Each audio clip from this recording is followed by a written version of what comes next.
Welcome to cafe TV news. నేను జగదీష్. బులెటిన్లో ముందుగా హెడ్లైన్స్. జర్నలిస్టులపై అనుచిత వ్యాఖ్యలు చేసిన కార్పొరేటర్ వ్యాఖ్యలను తీవ్రంగా ఖండిస్తున్న జర్నలిస్టు సంఘాలు. మహాత్మా గాంధీ స్ఫూర్తితో వాకర్స్ ఇంటర్నేషనల్ సంస్థలు ముందడుగు వేస్తున్నాయి. Walkers international president MV Netaji.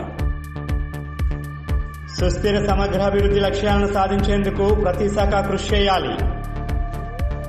Vizianagaram జిల్లా కలెక్టర్ సూర్యకుమారి వెల్లడి.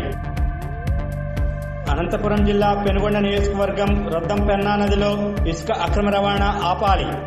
కలెక్టర్కు వినతిపత్రం అందించిన అఖిలపక్ష నాయకులు. ఇక డీటెయిల్స్ చూస్తే విశాఖపట్నం జీవీఎంసీ కౌన్సిల్ సమావేశం జరిగింది. ఈ సమావేశంలో 39వ ward GVMC corporator independent Sadiq విలేకరులపై అనుచిత వ్యాఖ్యలు చేశారు. ఆయన వ్యాఖ్యలను జర్నలిస్టు సంఘాలు తీవ్రంగా ఖండిస్తున్నాయి. అందరూ కూడా కమిషనర్ గారు, హెడ్ ఆఫ్ డిపార్ట్మెంట్స్ కానీ అధికారులు కానీ చెప్పండి, ఏ ఒక్క పేపర్ కూడా ఎవరు భయపడేది లేదు. రాసినోడు రాయమనండి, ఎవరికి ఇక్కడ ఇబ్బంది. కానీ ఒకటి ఏంటంటే, ఏ ఒక్క ప్రెస్ రిపోర్టర్ కానీ ఏ విధంగా కానీ జీవీఎంసీ నుంచి లాభపడితే మాత్రం మేము ఒప్పుకోం సార్. మేము నెక్స్ట్ కౌన్సిల్లో కూడా దాన్ని పెట్టమని చెప్పేసి గౌరవ మేయర్ గారికి చెప్తున్నాం. ఏ ఒక్క ప్రెస్ రిపోర్టర్ కానీ ఈ రిజిస్టర్డ్ ప్రెస్ రిపోర్టర్ కార్డు ఉన్నవాడు ఎవరు కూడా కాంట్రాక్టర్ అవ్వకూడదు. జీవీఎంసీ నుంచి ఏ విధంగా కూడా లబ్ధి అవ్వకూడదు. లేదంటే ప్రెస్ రిపోర్టర్ నుంచి అయితే కాంట్రాక్టర్ ఉండడం లేకపోతే ప్రెస్ రిపోర్టర్ ఉన్నాను. దానివల్ల టోటల్గా వ్యవస్థకే ఒక చీడపురుగా మారే అవకాశాలు ఉన్నాయి మేడం. కొంతమంది రిపోర్టర్స్ దానివల్ల చాలా ఇబ్బందులు అవుతున్నాయి. వాళ్ళు దళారులుగా కూడా మారుతున్నారు. ఈ బిల్డింగ్స్ కట్టడం కానీ ఏదైనా ప్రజలు కార్పొరేటర్ దగ్గర వచ్చి రావడం మానేసి రిపోర్టర్ దగ్గరికి వెళ్తున్నారు. ఎందుకంటే అధికారులు మాట వింటున్నారండి. కార్పొరేటర్ అంటే ఒక బఫూన్, ఒక జోకర్ అయిపోయాడు ఈ రోజు. నిజం, వాస్తవం అలాగే అయిపోయింది. ఏముంది, ఆ రోడ్లో పిచ్చిన కూడా తిరుగుతాడు అలాగే రోడ్లో ఇక్కడ అక్కడ, అంతేగాని ఏదైనా రిపోర్టర్ దగ్గరికి వెళ్ళి అధికారులు అలాగే అయిపోయింది మేడం. కానీ పూర్వవైభవం ఏదైతే కార్పొరేట్ ఉన్న వాల్యూ, లెజిస్లేషన్ వ్యవస్థకి ఉన్న వాల్యూ మీరు తీసుకురావాలి మేడం. జాతిపిత మహాత్మా గాంధీ స్ఫూర్తితో వాకర్స్ ఇంటర్నేషనల్ సంస్థలు ముందడుగు వేస్తున్నట్లు walkers international president MV Netaji Subbareddy పేర్కొన్నారు. స్థానిక నాగావళి హోటల్లో ఆయన పాత్రికేయుల సమావేశాన్ని నిర్వహించారు. ఈ సందర్భంగా మాట్లాడుతూ వాకర్స్ ఇంటర్నేషనల్ సంస్థలు పెద్ద ఎత్తున సామాజిక సేవా కార్యక్రమాలు చేపట్టుటకు నిర్ణయించినట్లు చెప్పారు. అందులో భాగంగా మహాత్మా గాంధీ ఫెలోషిప్ క్రింద ఎక్కువ మంది సభ్యులను సేకరించనున్నామని తెలిపారు. ఈ సమావేశంలో వాకర్స్ సంస్థల governor PG Gupta, international walkers ప్రతినిధులు కోనా వెంకటరమణమూర్తి, సాసపు జోగినాయుడు, బివి రవిశంకర్, వెంకటరామిరెడ్డి, ఎన్ బలరాం, మల్లిబాబు తదితరులు పాల్గొన్నారు. ఇవన్నీ ముఖ్య ఆబ్జెక్టివ్స్ ఏంటంటే అందరూ నడవడం, తద్వారా ఆరోగ్యవంతమైన సమాజంలో మన భాగస్వాములై మన ఆరోగ్యం పొందుతూ ఉండడం. మనం ఉండడమే కాకుండా చుట్టుపక్కల మనతో ఉన్న వ్యక్తులు కూడా ఆరోగ్యవంతులు చేసడానికి ఈ ప్రయత్నాలు చేయడం అవసరం ఉంది. రెండోది వచ్చి అందరం కలిసి నడుస్తున్నాం కాబట్టి ఫెలోషిప్, అందరూ స్నేహం. మరి రెండు అయిన తర్వాత మూడోది ఇంతమంది కలిసాము, ఇంత అసోసియేషన్ పెట్టాము. మరి సమాజంలో హెచ్చుతగ్గులు చాలా ఉన్నాయి. మరి చాలామంది పేదలు ఉన్నారు. అప్పుడప్పుడు వాళ్ళంటూ లేకపోతే భూకంపాలు, వరదలు వస్తుంటాయి. అలాంటప్పుడు నేను సైతం ఇతర ఆర్గనైజేషన్ మాత్రం మనం కూడా సర్వీస్ చేస్తే బాగుంటుంది. దాని సర్వీస్ సెక్టార్గా 3 పాయింట్ చేసుకున్నాం. ఈ 3 పాయింట్ల మీద ఈ సంస్థ ముందుకెళ్తుంది. చాలాసార్లు దానికి సర్వీస్ చేయాలంటే దేనికైనా మనీ అవసరం. ట్రస్ట్ ఏర్పాటు చేసుకున్న ట్రస్ట్ తరఫున మనీ సెలెక్ట్ చేస్తాం. దాని ద్వారా వచ్చే సేవా కార్యక్రమాలు ఉపయోగిస్తాం. నా కాన్సెప్ట్ ఇందాక సార్ చెప్పినట్టుగా దీన్ని ఇతర దేశాలకు తెచ్చిన లైఫ్ కంటే కూడా ఈ మూమెంట్ ముందుకు తీసుకెళ్ళాలని చెప్పి ఇండియా నుంచి ఆంధ్రప్రదేశ్ పక్కనగా చెప్పాలంటే విశాఖపట్నం స్టార్ట్ అయింది. కాబట్టి మీడియా మిత్రులు మీరు అందరూ కూడా దీన్ని బాగా ఎక్స్పోజ్ చేసి అంత ఎక్కువగా మీరు కానీ కవర్ చేయగలిగితే అంత ఎక్కువ మంది ప్రజలకు అవేర్నెస్ అవుతుంది. తద్వారా చాలామంది ఆ రహస్యాన్ని తెలుసుకొని ఆరోగ్యం నడిస్తే ఏం జరుగుతుందని డాక్టర్లు చెప్తున్నారు. కానీ అయినా వాళ్ళు ఇంకా డిపార్ట్మెంట్గా కొంతమంది తక్కువ మంది నడుస్తుంటారు. మన పాపులేషన్లో కనీసం 10% కూడా ఈ ఆరోగ్యం కోసం ప్రయత్నం చేయాలి. కోట్లు సంపాదించాలని ప్రయత్నం చేస్తారు. కానీ ఆరోగ్యం తన కోసం తను ప్రయత్నం చేసి చాలా అద్దుగా కనిపిస్తుంది. అది ఇప్పుడే కాస్త స్టార్ట్ అవుతుంది. ఒకప్పుడు 20-34 అసోసియేషన్లు దాదాపు 11,000-14,000 వచ్చినాయి. దాన్ని రాబోయే సంవత్సరం ఇంకా ఎక్కువ చేయాలని నేను ప్రయత్నం చేస్తున్నాను. అందులో భాగంగా మా ఉద్దేశం ఈరోజు ఇక్కడ చాలా బాగా జరిగింది. కొత్తగా ఆధ్వర్యంలో మన నవమంత్రి గారు, జోగినాయుడు కలిసి చక్కగా ఆర్గనైజ్ చేశారు. 100 మంది వచ్చారు. మరి అందులో వచ్చిన వాళ్ళు ఊరిక చూసుకొని వచ్చి వెంటనే ఈ సంస్థకు మేము కూడా సహకరిస్తామని చెప్పి ఎంఈఎఫ్గా మేము ఒక 5-6 పాయింట్లు పెట్టుకున్నాం. దానికి మా ఆదర్శం గాంధీ ఎక్కువగా స్వాతంత్ర పోరాటంలో ఎక్కువ నడక చేసి ఆయన నడక ద్వారా మా స్వాతంత్రం ఇచ్చారు. అందువల్ల గాంధీ మాకు ఆదర్శం. ఎక్కడ బ్యానర్లో కూడా ఆయన పోతే పెట్టుకుని ఆయన ఆదర్శంగా నడిచాడు. అందువల్ల first MGF Mahatma Gandhi MGF అంటే నేను తర్వాత మనం ఏదైతే ఐఎస్ఐఎస్ ఎలా పెట్టుకుంటూ దానికి 10,000 రూపాయలు ఎవరైతే ఇస్తారో డొనేషన్గా వాళ్ళని సన్మానించడం, వాళ్ళకి ఆ టైంలు ఇస్తాం. అది ట్రస్ట్కి వెళ్ళిపోద్ది. దాంట్లో ₹1 కూడా వాడకుండా వచ్చే ఇంట్రెస్ట్ తోటి అది ఎంతకాలమే సరే దాంట్లో బయలామాలి ఆ వచ్చేదాని ఇంట్రెస్ట్ మాత్రమే ఈ సేవా కార్యక్రమాలకు ఎవరైతే క్లబ్స్ బాగా సర్వీస్ చేస్తారో వాళ్ళకు అవార్డ్స్ అని చేసి ఎంకరేజ్ చేస్తుంటారు. అది ఫస్ట్ పని. అందుకని ఈరోజు వచ్చిన వాళ్ళు ఆదాక్షణగా మీరు మాట్లాడినంతసేపు అర్థం చేసుకొని ఆ స్పాట్లోని కొంతమంది మేము కూడా ఎంజీఎఫ్ చేస్తామని రావడం, అందులో దాదాపు 5 లక్షల రూపాయలు ఈరోజు 5 lakhs వాకర్స్ ఇంటర్నేషనల్. సుస్థిర సమగ్రాభివృద్ధి లక్ష్యాలను సాధించేందుకు ప్రతి శాఖ కృషి చేయాలని విజయనగరం జిల్లా కలెక్టర్ సూర్యకుమారి ఆదేశించారు. శాఖల వారీగా లక్ష్యాలను నిర్దేశించుకొని వాటిని చేరేందుకు సమగ్ర ప్రణాళికలను రూపొందించుకోవాలని సూచించారు. సుస్థిర అభివృద్ధి లక్ష్యాల సాధనపై వివిధ శాఖల జిల్లా అధికారులకు అవగాహన కార్యక్రమం కలెక్టరేట్ ఆడిటోరియంలో జరిగింది. ఈ కార్యక్రమంలో కలెక్టర్ సూర్యకుమారి మాట్లాడుతూ విద్య, వైద్యం, ఆరోగ్యం, నీటిపారుదల, పరిశ్రమలు, సదుపాయాల కల్పన తదితర కీలక అంశాల్లో సుస్థిరమైన సమగ్రమైన అభివృద్ధి సాధించేందుకు ఆయా శాఖల వారీగా లక్ష్యాలను నిర్దేశించడం జరిగిందని చెప్పారు.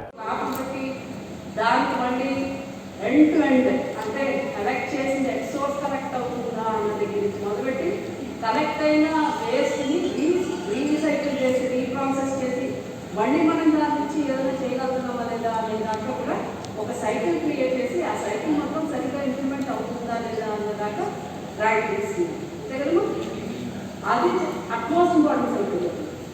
కానీ దానివల్ల ఉపయోగం ఏంటి అంటే ఈ వేస్ట్ జనరేట్ చేసే సర్కమ్స్టాన్సెస్ నుంచి ఉంటే డిసీజెస్ కానివ్వండి, లేకపోతే కోవిడ్ వచ్చిన తర్వాత శానిటేషన్ కొంచెం ఇంపార్టెన్స్ కానివ్వండి, ఇవన్నీ కూడా సెటరేట్ అవుతూ వస్తున్నాయి. అలా ఒకప్పుడు చాలా చిన్న ఇష్యూస్ అనే పక్కన పడేసేది ఇప్పుడు అట్మోస్ట్ ఇంపార్టెన్స్ కూడా ఇవ్వబడుతుంది. మేజర్గా ఉన్న స్ట్రీమ్స్తో పాటు మీకు ఉపయోగం స్ట్రీమ్ ఉంది కదా, ఓకే, నో ప్రాబ్లం, సెట్ అయ్యి కూడా వద్దండి. రాష్ట్రాలలో సుస్థిర అభివృద్ధి సాధించాలి అంటే ఒక గోల్ ఉండాలి. ఆ విధంగా మన స్టేట్ గవర్నమెంట్ 100% అచీవ్మెంట్తో మనం సుస్థిరమైన అభివృద్ధి సాధించాలంటే ప్రభుత్వ ధ్యేయం. దీనికి గాను ఈ 17 గోల్స్ని ప్రతి ఇండికేటర్ కూడా మంత్లీ ఒక టార్గెట్ ఫిక్స్ చేసి ఇవ్వడం జరిగింది. యాన్యువల్ టార్గెట్ ఇచ్చారు. దాన్ని బట్టి ఎవ్రీ మంత్ 13 జిల్లాల్లో ప్రోగ్రెస్ ఏ ఇండికేటర్ ఏ విధంగా ఉంది, ఎక్కడ లో లైంగ్ ఫ్రూట్స్ ఉన్నాయి, ఎక్కడ బాగున్నాం, ఏ విధంగా ఇంప్రూవ్ చేయాలి, ఎట్లాంటి యాక్షన్ టేకర్ ఉండాలి, యాక్షన్ ప్లాన్ ఏ విధంగా ఉండాలి, అలాగే ఎవ్రీ మంత్ సీఎం గారు కూడా ఇది రివ్యూ చేస్తున్నారు. కాబట్టి ఇండికేటర్స్, వాటి వాల్యూస్, వాటి ఇంపాక్ట్ గురించి ఆ విధంగా మనం ముందుకి అసలు మన డిస్ట్రిక్ట్ ఎక్కడ ఉన్నామో ఏ విధంగా ముందుకు వెళ్ళాలి అన్నది సరైన ప్లానింగ్ జరగాలి అంటే ఇండికేటర్స్ మొదట మనకు అర్థం కావాలి. దానికోసం నో పావర్టీ అనేది గోల్ బాల్. ఇందులో ఒక 5 ఇండికేటర్స్ ఉన్నాయి. 3rd goal good health and well being, 4th goal quality education, 5th goal gender equality and clean energy, 8th goal ఎక్కడ.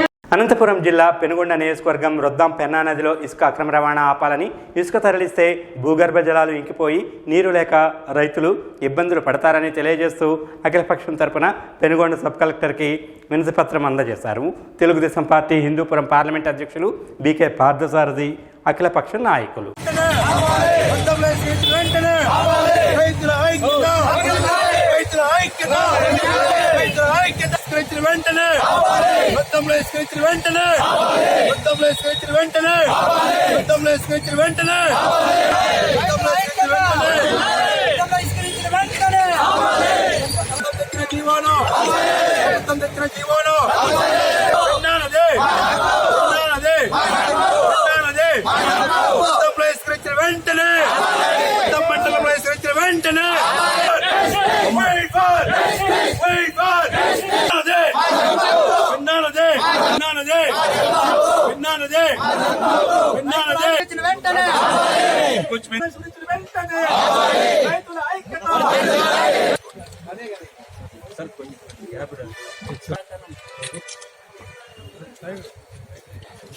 మాకు దాదాపుగా పరివాహక ప్రాంతంలో దాదాపుగా నియర్లీ శ్రీరంగరాజుపల్లి నుండి దాదాపుగా పైడేటి మీదుగా కలిపి పెద్దమంతూరు, రొద్దం అప్ టు పేరూరు వరకు, అంటే కర్ణాటక ప్రాంతం నాగలమడ వరకు కూడా పెన్నా పరివాహక ప్రాంతంలో ఇసుక అనేది నియర్లీ 30 to 40 ఫీట్స్ డెప్త్ ఇసుక ఉంది. అరాకొర వర్షాలు పడినా భూగర్భ జలాలు అనేవి ఇసుకలో ఉంటాయి కాబట్టి కింద ఫిల్టర్ పాయింట్స్ వేసుకొని రైతులంతా కూడా పంటలు పెట్టుకునే వాళ్ళు. గతం భూగర్భ జలాలని అడగంటిపోతే రైతుల పరిస్థితి దీనావస్థగా తయారయ్యే పరిస్థితి ఉంది.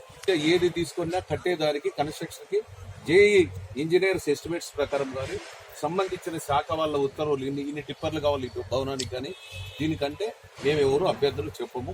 ఎద్దుల బండితో తోలుకుంటే అభ్యంతరం లేదు. అయితే జేపీ సంస్థ వాళ్ళు వచ్చిన తర్వాత ఈ ఆంధ్రప్రదేశ్ లో యథేచ్ఛగా ఇసుక తోలేసి కర్ణాటక ప్రాంతానికి పోతున్నారు. మొన్నే రీసెంట్లీ ఒకసారి ఏమైందంటే ఇల్లు కట్టుకునే వాళ్ళకి నిరుపేదలు ఇప్పుడు కొత్తగా ఇల్లు మంజూరైతే ఎద్దుల బండితో తోలుకుంటే ఆక్షేపం లేదు. ఇది మా అభ్యంతరాలు. ఇసుక అనేది అయితే తరలించేదానికి వీలు లేదు. మేమంతా ఒక్కమ్మడిగా ఇప్పుడే కాదు ఒకసారి దాదాపుగా 90s మెంటాడ మండలాన్ని విజయనగరం జిల్లాలో కొనసాగించాలని కోరుతూ జిల్లా కలెక్టర్కు వినతిపత్రం అందజేశారు ఆ మండలానికి చెందిన ప్రజాప్రతినిధి.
ఎడ్లబండిలో నాగావళి నదిలో ప్రయాణం చేస్తూ ఛార్జీలు వసూలు చేస్తూ పూర్ణపాడు లాబేసు వంతెన పనులు వేగవంతం చేయాలని నిరసన కార్యక్రమం జరిగింది.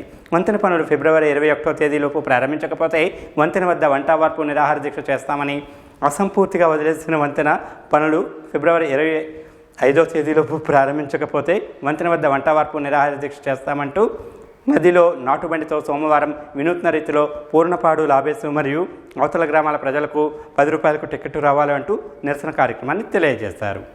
కోమరాడ మండలంలో 31 పంచాయతీలు ఉన్నాయి. ఈ 31 పంచాయతీ సంబంధించి 9 పంచాయతీలు నాగవల్లి యువతలు ఉన్నాయి. ఈ 9 పంచాయతీలు 60 గిరిజన గ్రామాలు ఉన్నాయి. ఈ గ్రామాల్లో గడిచిన గతంలో 1996లో పడపై మధులో 32 మంది గిరిజనులు చనిపోయారు. 2006లో పూర్ణపల్లి ఆఫీస్ వంతుని కడతామని చెప్పి విజయరామరాజు గారు శంకుస్థాపన చేశారు. అలాగే అప్పుడు కోలక లక్ష్మీమూర్తి గారు అసెంబ్లీ అడగడం వల్ల 3,50,00,000 మంజూరు అయింది. ఆ డబ్బులతో మన విజయరామరాజు గారు శంకుస్థాపన చేశారు. కానీ ఇప్పుడుగా పనులు అవ్వలేదు. ఇలాంటి సందర్భంలో కురపాం నియోజకవర్గ ఎమ్మెల్యే గారు, స్థానిక డిప్యూటీ సీఎం గారు, గిరిజన శాఖ మంత్రి వర్యులు అయిన శ్రీ పాముల పశుశివని మేడం గారు, నేను ప్రతిపక్షంలో ఉన్నాను, నా మాట ఎవరు ఎన్నుకుంటారు, మీరు అందరూ నాకు గెలిపిస్తే నాకు గ్యారెంటీ మంత్రి పదవి వస్తుంది, ఈ వంతుని కడతామని చెప్పారు. అదే మాటతోటి 2020లో వచ్చే ఇక్కడ 4 కోట్లు ప్రకటించాము. 2020 జూన్ కల్లా పనులు అయిపోతామని చెప్పారు. కానీ మేడం గారు చెప్పిన 4 రోజుల్లోనే కాంట్రాక్ట్ వస్తువులన్నీ పట్టుకొని పోయాడు. అంటే మేడం గారు చెప్పినా కూడా కాంట్రాక్ట్ స్పందించట్లేదు. అసలు ఈ పూర్ణపల్లి ఆఫీస్ వంతున అవుద్దని చెప్పి గిరిజనులు బిక్కుమనే బతికే పరిస్థితి ఉంది. విద్య లేదు, వైద్యం లేదు, ఏటి లేకుండా ఈరోజు చనిపోయి ఇప్పటికి 46 మంది చనిపోయారు. ఇప్పటికైనా పూర్ణపల్లి ఆఫీస్ వంతుని గురించి మేము డిప్యూటీ సీఎం గారు 14 కోట్లు ప్రకటించాము. జీవో నెంబరు 500 విడుదల చేసామని చెప్పడం 5-6 నెలల క్రితం జరిగారు. కానీ ఆ డబ్బులు ఎట్టయ్యావో ఆ జీవో కూడా ఇంతవరకు విడుదల చేయలేదు. అందుకనే గతంలో మేము ధర్నా చేసేటప్పుడు ఈ నెల ఫిబ్రవరి 7వ తేదీన నిరాధ్యక్ష ఇక్కడ 1 వరకు చేస్తామన్నాము. అన్ని వార్ల కార్యాల వల్ల ఈరోజు ఇక్కడ నిరాధ్యక్షన నిలుపుదల చేస్తూ ఈ నెల 21వ తేదీ లోపుగానే పనులు ప్రారంభించకపోతే పెద్ద ఎత్తున 1 వరకు నిరాధ్యక్ష ఈ ఏరియా ప్రజలందరితో అన్ని పార్టీలతో కలిసి చేస్తామని చెప్పి చంద్రబాబు తెలియజేస్తున్నాం. కావున వెంటనే గిరిజన ప్రాణాలకు భరోసా కల్పించే విధంగా పనులు ప్రారంభించి వెంటనే అందరికి కాంట్రాక్ట్ రప్పించి పనులు ప్రారంభించాలని చెప్పి ఈరోజు డిమాండ్ చేస్తున్నాం. ఆ దిశగా వెంటనే డిప్యూటీ సీఎం గారు మీరు చొరవ తీసుకొని మాకు అందరికి రక్షణ కల్పించాలని చెప్పి ఈరోజు ఇక్కడ ఎడ్ల బండితో 10 రూపాయలు పూర్ణపాండు నుండి లాభేసిగా 10 రూపాయలు టికెట్ కలెక్షన్ చేస్తూ ఈ ఎడ్ల బండి మీద ఈరోజు నిరసన కార్యక్రమం తెలియజేస్తున్నాం. ఇప్పటికైనా అధిక పాలకులు స్పందించి పూర్ణపాండు ఆఫీస్ వచ్చిన పనులు ప్రారంభించి గిరిజన ప్రాణాలు కాపాడాలని చెప్పి తెలియజేస్తున్నాం. నా పేరు కొల్లి సామూర్తి, సిపిఎం పార్టీ మండల కన్వీనర్ కొమరాడ. ఆదిలాబాద్ జిల్లా కేంద్రంలో అంచుత్ బహాజన్ అగాడి ఎంఆర్పీఎస్ ఆధ్వర్యంలో రిలే నిరాహార దీక్ష చేపట్టారు. మీరు కూర్చున్న సీఎం సీటు, మనం ఉంటున్న ఈ రాష్ట్రం అన్నీ కూడా రాజ్యాంగం పెట్టిన భిక్ష అని అన్నారు. బీజేపీ జిల్లా అధ్యక్షులు పాయల్ శంకర్ పంజిత్ బహాజన్ అకాడీ ఎంఆర్పీఎస్ ఆధ్వర్యంలో నిర్వహిస్తున్న రిలే నిరాహార దీక్షకు బీజేపీ జిల్లా అధ్యక్షులు పాయల్ శంకర్ మద్దతు తెలిపారు. ఈ సందర్భంగా మాట్లాడుతూ డాక్టర్ బాబాసాహెబ్ అంబేద్కర్ రచించిన భారత రాజ్యాంగాన్ని అవమానపరుస్తూ తన స్వలాభం కోసం భారత రాజ్యాంగాన్ని మార్చాలని అనడం రాజ్యాంగాన్ని కించపరచడమే అంటూ విమర్శించారు. ఈ కార్యక్రమంలో భూమన్న, వేణుగోపాల్ తదితరులు పాల్గొన్నారు. రాజ్యాంగం మీద ప్రమాణం చేసి రాజ్యాంగానికి అనుగుణంగా వ్యవహరిస్తానని చెప్పినటువంటి ఈ రాష్ట్ర ముఖ్యమంత్రి కేసీఆర్ గారు అంబేద్కర్ను అవమానపరిచే విధంగా, రాజ్యాంగాన్ని అవమానపరిచే విధంగా, ప్రపంచంలో ఏ దేశానికి లేనటువంటి ఇంత గొప్ప రాజ్యాంగాన్ని భవిష్యత్తును దృష్టిలో పెట్టుకొని అంబేద్కర్ గారు అన్ని విషయాల్ని క్రోడీకరించి రాసినటువంటి ఈ రాజ్యాంగాన్ని మార్చాలని మొన్న చేసినటువంటి వ్యాఖ్యలను వెంటనే ఈ రాష్ట్ర ముఖ్యమంత్రి వెనక్కి తీసుకోవాలి. ఈరోజు తెలంగాణ రాష్ట్రం వచ్చిందంటే రాజ్యాంగంలో ఉన్నటువంటి అంశాల వల్లనే వచ్చింది. ఈ రాజ్యాంగమే లేకుంటే తెలంగాణ రాష్ట్రం వచ్చేదా? మరి ఒక అహంకార పూరితమైనటువంటి వ్యవహారంతో మాట్లాడినటువంటి ఈ రాష్ట్ర ముఖ్యమంత్రి దళిత జాతికే కాదు, దేశ ప్రజలందరికీ కూడా ఈరోజు క్షమాపణ చెప్పాలి. ఎంత అహంకారంతో మాట్లాడుతున్నాడు ఈ రాష్ట్ర ముఖ్యమంత్రి. ఈరోజు ప్రపంచమంతా కూడా హర్షిస్తున్నటువంటి ఈ రాజ్యాంగాన్ని, ప్రపంచమంతా కూడా భారత రాజ్యాంగాన్ని గొప్ప రాజ్యాంగం అని ఐక్యరాజ్య సమితి మాట్లాడింది. కానీ ఈ రాష్ట్ర ముఖ్యమంత్రి కేసీఆర్కు ఈ రాజ్యాంగం నచ్చలేదు. వెంటనే బేషరతుగా రాజ్యాంగాన్ని మార్చాలని డిమాండ్ చేసినటువంటి ఈ రాష్ట్ర ముఖ్యమంత్రి వెంటనే జాతికి క్షమాపణ చెప్పాలి. అదేవిధంగా ఈ రాష్ట్ర గవర్నర్ గారికి విజ్ఞప్తి చేస్తా ఉన్నాం. రాజ్యాంగం పట్ల అనుచిత వ్యాఖ్యలు చేసినటువంటి ఈ రాష్ట్ర ముఖ్యమంత్రిని వెంటనే బర్తరఫ్ చేయాలని డిమాండ్ చేస్తా ఉన్నాం. నిజామాబాద్ జిల్లా దర్పిల్లి మండల కేంద్రంలో శ్రీ సాయి మహాలక్ష్మి హాస్పిటల్ను జిల్లా ప్రణాళికా బోర్డు సభ్యులు, దర్పిల్లి జడ్పీటీసీ సభ్యులు బాజిరెడ్డి జగన్ ప్రారంభించారు. మారుమూల ప్రాంతంలో కూడా ప్రజలకు ఆరోగ్య సేవలు అందించాలనే ఉద్దేశంతో 5 సభ్యులు కలిసి దీన్ని ప్రారంభించారు. వారిలో అజయ్రావు, సామ్రాట్, శ్రవణ్, అఖిల్, శ్రీను సిరిసిల్లలో సేవలందిస్తూ ఉన్నారు. దానిలో భాగంగానే నిజామాబాద్ జిల్లా దర్పల్లి మండల కేంద్రం ఎంచుకొని మారుమూల ప్రాంతాలకు కూడా సేవలు అందించాలనే ఉద్దేశం కొద్దీ హాస్పిటల్ను స్థాపించారు. ప్రతి గురువారం ఓపీ ఫీజు తీసుకోకుండా ఉచితంగా సేవలు అందిస్తారు.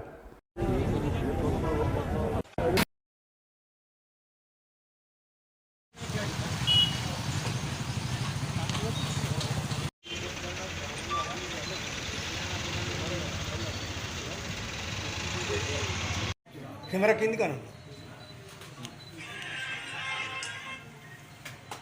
అయితే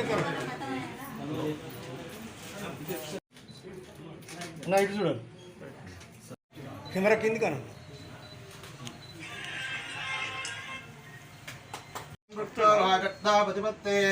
జగదో పితరము వందే పార్వతీ పరమేశ్వర అన్న మీకు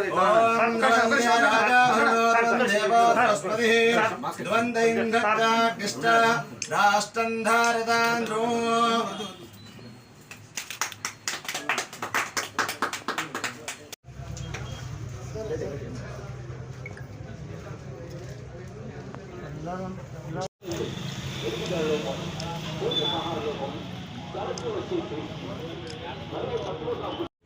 ఈ రోజున ప్రారంభించారు దర్పల్లిలో. మా వద్ద ఓపీ జ్వరం కేసులు, పక్షవాతం కేసులు, కీళ్ళవాతం, ఫిట్స్ కేసులు, విష జ్వరాలు, పాము కాటు, తేలు కాటు, కీళ్ళ నొప్పులు, చెస్ట్ రిలేటెడ్ డిసీజ్ ఏవైనా, ఇంకా ఇతర గ్యాస్ట్రిక్ ప్రాబ్లమ్ కేసెస్ ఏవైనా అన్నీ ఆల్ ఎమర్జెన్సీ కేసెస్ మేము 24 hours ఇక్కడ చూడబడతాయి. కూడా కలదు 24 hours pharmacy, lab, sisters, doctors, paediatricians కూడా అవైలబుల్గా ఉంటారు. శ్రావణ్, అజయ్, అఖిల్ అని సామ్రాట్ ఈ 4 యువకులు మా దర్పల్లి మండల కేంద్రంలో శ్రీ సాయి మహాలక్ష్మి ఆసుపత్రి వారి యొక్క మేనేజ్మెంట్లో ప్రారంభించుకోవడం జరిగింది. సాయి లక్ష్మి గారు, డాక్టర్ గారు, ఇక్కడ సాయిలత మేడం, డాక్టర్ సాయిలత గారు ఇన్హౌస్ డాక్టర్గా మనకు దర్పల్లి మండల కేంద్రంలో అందుబాటులో ఉండబోతున్నారు. మరి అందరూ కూడా ఈ హాస్పిటల్ని సద్వినియోగపరచుకోవాలని చెప్పి కోరుతూ ఉన్నాం. మరి ఇక్కడ ఒక పీడియాట్రిషియన్ డాక్టర్ గారు కూడా అందుబాటులో ఉంటారు. NICU, ల్యాబ్ ఫెసిలిటీ అండ్ ఇన్పేషెంట్లో కూడా 8 బెడ్స్ తోటి ఈ హాస్పిటల్ చక్కగా ఏర్పాటు చేయడం జరిగింది. మరి మా అందరి సపోర్ట్ కూడా తప్పకుండా హాస్పిటల్కి ఉంటుంది. ఆల్రెడీ దర్పల్లి సిహెచ్సి హాస్పిటల్ నడుస్తూ ఉంది. ఇది యాడెడ్ అడ్వాంటేజ్ అవుతుందని చెప్పి మేము